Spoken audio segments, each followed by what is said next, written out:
Hello and welcome to Cox Rawle Academy.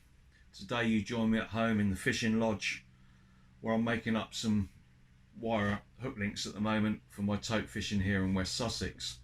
So I thought I would take the time to explain why I do what I do with these hook links and what I'm using and why I use it. Now I'm a big fan of the Cox Circle Hook. These are 6.0.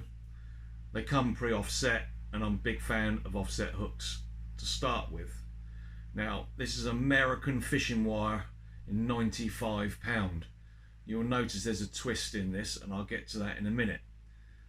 On the business end I use a Flemish loop, and the reason why I use that, it gives a freedom of movement for that hook, especially when you're putting it into a whole joey.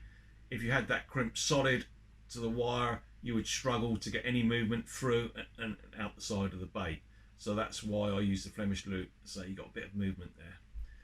Then you'll notice I've got a twisted section of 8 inches. Reason why I use 8 inches is most of my baits are whole joey between 7 and 8 inches, so that's an ideal length. And because it's twisted, it does one of two things. It helps elasticate the bait on because it stops a lot of movement, and most importantly, here in the shallow water of West Sussex, and I don't know whether they have it in the deeper water marks up in Wales and the Isle of Man, is the fish here seem to pick a bait up, and when they pick it up they fold it in half and then motor off. Now I've had a few fish in the past where I've brought back in and the hook links are interlocked like that, where they folded it up. So recently I've been trying with twists. There is actually 32 twists along that, and that's as tight as I can get it, and as a result it's made it more of a boom, and it's very difficult for the tope to do that. It doesn't stop it, but it does reduce it quite dramatically. Top hook, you'll notice some people put a rubber sleeve on there. I just like to do once and that's locked in place. If you do put a rubber sleeve on a twisted loop, then what I find is it kinks slightly and it could damage the wire. Top here, just a single crimp before I go into a single strand, a single crimp and another Flemish loop.